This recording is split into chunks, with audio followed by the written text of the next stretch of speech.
आज साल की आखिरी एकादशी है। आप सभी को बहुत सारी शुभकामनाएं। कुछ भी ना कर सके तो आज रात्रि को अपने घर पर रहकर एकादशी तिथि का लाभ उठाते हुए यह दीपक के सर्वश्रेष्ठ कार्य करने का प्रयत्न करें। इस वीडियो में आपको दीपक से संबंधित कई श्रेष्ठ जानकारी प्राप्त होंगी जो आपके बहुत काम आएंगी।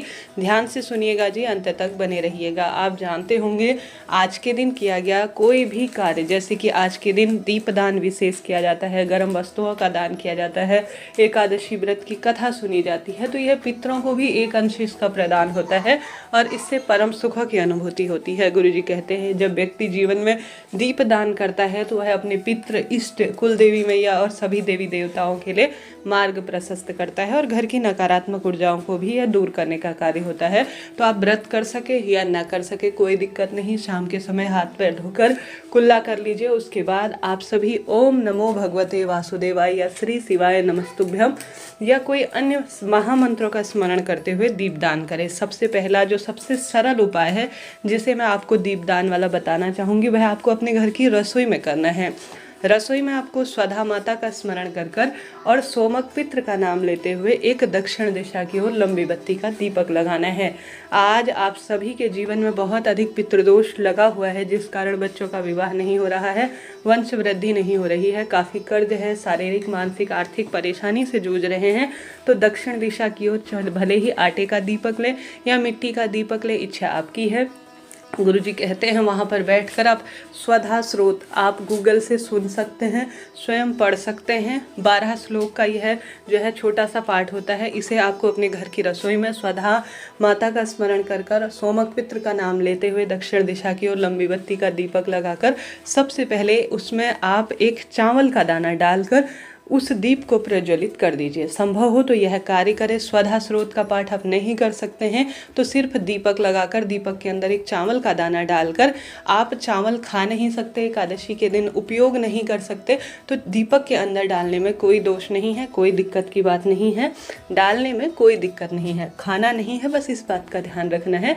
आप सभी को चावल के अंदर पितृ तृप्त हो जाए ऐसी भावना करते हुए समर्पित करना है और दक्षिण दिशा की ओर इसका मुख कर देना है। अगर आपको लगता है मैं स्पर्श नहीं करना चाहती हूँ, मैं आज जो है नहीं यह कार्य करती हूँ, तो चावल रहने दीजिए, सिर्फ आप दक्षिण दिशा की ओर मुख कर दीजिए दीपक का और लंबी बत्ती का प्रयोग कर कर स्वधा अपने पितरों का स्मरण कर कर स्वधा माता और सोमक पित्र का नाम लेकर सिर्फ मोबाइल में आप जो है स्वधा स्रोत का पाठ सुन सकते हैं। अगर स्वयं से करते हैं तो अति उत्तम इसे माना जाता है। आटे का दीपक अगर प्रयोग ले रहे हैं तो बाद में इसे सुबह चिड़िया कबूतर को आप डाल दीजिए, इससे आपको अन्नदान का भी सुख मिल जाएगा। तो यह कार्य आपको जरूर से कर लेना है। यह आज शाम को, ठीक है, देर रात्रि तक भी कर सकते हैं। दूसरा आपको एक विशेष दीपक बताना चाहूँगी, इसके बाद अन्य दीपक जो 5 दीपक का उपाय की बात कर रही थी वह आपको बताऊंगी। जैसा कि गुरुजी कहते हैं तुलसी की लकड़ी का दीपक हर स्वरूप में सुख देता है। आप जानते होंगे तुलसी की माला हो, तुलसी की जड़ की मिट्टी हो, तुलसी की पत्ती हो, तुलसी का जो मंजरी है वह श्री नारायण को बहुत अधिक प्रिय है। आप सभी कोशिश करें कि आज शाम के समय आप तुलसी की मिट्टी है जो वह मस्तक पर धारण करें। इससे क्रोध कम होता है और रोग दोष कष्ट संकट पीड़ाओं से मुक्ति मिलती है। आप जानते होंगे किसी भी अवस्था में आज तुलसी में जल नहीं चढ़ाया जाता है, तुलसी में सिर्फ आज आपको दीपक लगाना है। तुलसी की पत्ती भी ना टूटने पाए इस बात का ध्यान रखें। सिर्फ तुलसी की सूखी लकड़ी आपको लेनी है। आप 2 की संख्या में इसे ले सकते हैं। उसमें एक कच्चा सूत आप लपेट लीजिए, नहीं तो कच्चा कलावा लपेट सकते हैं, रुई लपेट सकते हैं। घी का एक दीपक ले लीजिए और आप सभी श्री नारायण के मंदिर में या घर के मंदिर में श्री कृष्ण गोविंद हरे मुरारी हे नाथ नारायण वासुदेवाय या ओम श्री विष्णवे नमः या ओम नमो भगवते वासुदेवाय महामंत्र का जाप करते हुए तुलसी की लकड़ी का दीपक आप श्री नारायण के समक्ष जरूर से लगाएं। ऐसी मान्यता है यह समस्त रोग दोष कष्ट संकट को काटता है और आर्थिक परेशानियों से मुक्ति देता है। तो देर रात्रि तक यह कार्य आपको करना चाहिए। साथ के साथ आप सभी को प्रयत्न करना है कि आज शाम को अगर आप जो तुलसी की लकड़ी का हवन, जैसे कि आप जानते होंगे आज कपूर लौंग इत्यादि सभी अपने घर में प्रज्वलित करते हैं, पूजा के बाद कपूर भी प्रज्वलित किया जाता है। साधारण सरल तरीके से आप कुछ भी नहीं करते, कपूर से भगवान जी की आरती करते हैं। तो कपूर आज तुलसी की लकड़ी का हवन करना बहुत महत्वपूर्ण माना जाता है। सूखी लकड़ी को आप जो है कपूर के ऊपर डालकर जला सकते हैं। इससे तन मन बहुत प्रफुल्लित होता है और सभी रोग दोष कष्ट कट जाते हैं। तो यह कार्य भी आप कर सकते हैं। तो दोनों उपाय एक साथ किए जा सकते हैं, सोमक पित्र वाला दीपक और तुलसी की लकड़ी वाला दीपक। कहीं नहीं जाना, सर्दी चरम सीमा पर है, अपने घर पर ही करना है। तो यह 2 कार्य हो गए। बात कर लेते हैं पंच दीपक के उपाय की। जैसा कि 5 दीपक का कार्य हर एक स्वरूप में सुख प्रदान करता है। सुंदर आप आटे के या मिट्टी के 5 दीपक ले लीजिए। अपने ही घर पर आप सभी को सुंदर स्वरूप में यह कार्य करना है। कहा जाता है पंच दीपक पितरों के नाम के भी होते हैं और पंच दीपक हमारे सभी पंच देवी देवताओं को भी समर्पित होते हैं, जिसमें पंच देवी देवताओं में श्री नारायण भगवान सूर्य देव और गणेश जी महाराज, माता दुर्गा और महादेव हैं। तो इन पंच देवी देवताओं के नाम से 5 दीपक का दान हमेशा करना चाहिए। जैसे गुरु जी कहते हैं एकादशी हो, अमावस्या हो, पूर्णिमा हो, प्रदोष व्रत हो, उन दिनों आप कुछ भी नहीं कर सकते। व्रत उपवास आपसे नहीं होता, कोई विशेष नियम आपसे नहीं लिया जाता है। तो सिर्फ 5 दीपक का आप दान करें, बहुत इसके सफल परिणाम देखे गए हैं। आज के दिन अगर कोई भिक्षुक मांगने पर द्वार पर आता है तो जरूर कोई ना कोई वस्तु दे। आज के दिन आंवला का दान करना, श्री नारायण के समक्ष इन चीज़ों का भोग लगाना, काले तिल का दान करना। सर्दी में बहुत अधिक जो है अवस्था में है, तो आप सभी को ज़्यादा से ज़्यादा गर्म वस्तु को अपनी क्षमता अनुसार दान करना चाहिए। अब पंचदीपक आपको एक थाली में रख लेने हैं, प्रभु का नाम मंत्र स्मरण करना है और इन्हें बड़ी अच्छी तरह से शाम के समय प्रज्वलित कर लेना है।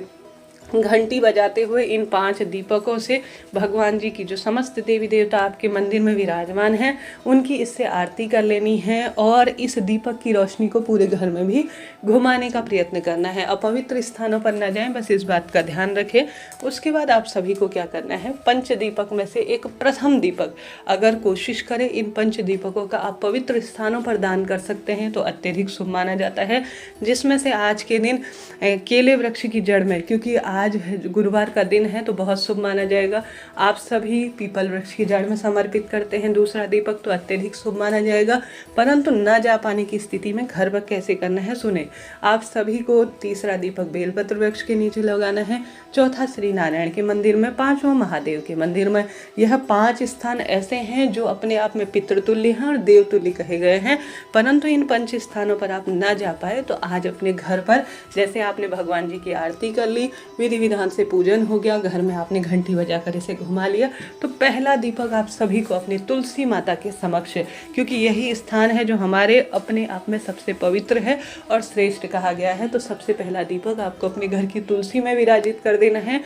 दूसरा, ध्यान रहे दीपक का मुख पूर्व या उत्तर दिशा की ओर। इसके बाद जो दूसरा दीपक है अपने सभी पितृ इष्ट देवी देवताओं का ध्यान कर कर अपने घर के दरवाजे पर आपको लगा देना है। तीसरा दीपक अपने घर की रसोई पर आपको लगाना है। रसोई में दीपक आप अन्नपूर्णा माता का स्मरण कर सकते हैं, पितरों का ध्यान कर सकते हैं। तो 3 दीपक आपने लगा दिए, एक तुलसी में, एक घर के दरवाजे पर, एक घर की रसोई में।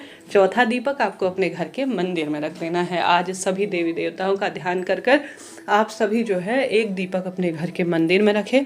बात आती है अंतिम 5वें दीपक की, तो आप 5वां दीपक आपने जो स्थान आप नहीं जा पाए हैं, जैसे कि आप कहीं नहीं जा पाए हैं महादेव के मंदिर में, श्री नारायण के और दिव्य स्थानों पर आप नहीं जा पाए हैं, तो उन स्थानों का भाव करते हुए इस दीपक को या तो अपने घर के मंदिर में ही रख दीजिए या घर के दरवाजे पर रख सकते हैं, या इस अंतिम दीपक को आप तुलसी माता के समक्ष भी उन स्थानों पर मैं दीप दान कर रही हूँ ऐसी भावना करते हुए आप यह कार्य करें। अद्भुत इसका परिणाम देखा गया है, यह सौभाग्य लाता है और दुख दरिद्रता का अंत करता है। तो पंच दीपक का यह कार्य, यह उपाय आपको करना है।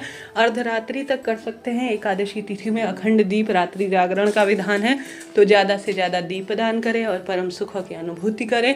रोग दोष कष्ट संकट अपने आप ही कट जाएंगे और परम सुखों की अनुभूति आपको होना शुरू हो जाएगी। हार रहे हैं, दुख पा रहे हैं, कष्ट कर्ज में जीवन है, तो यह कार्य कर कर आप भाग्य की रेखाओं को प्रबल कर सकते हैं। आशा है, उम्मीद है वीडियो आपके लिए उपयोगी रहा होगा।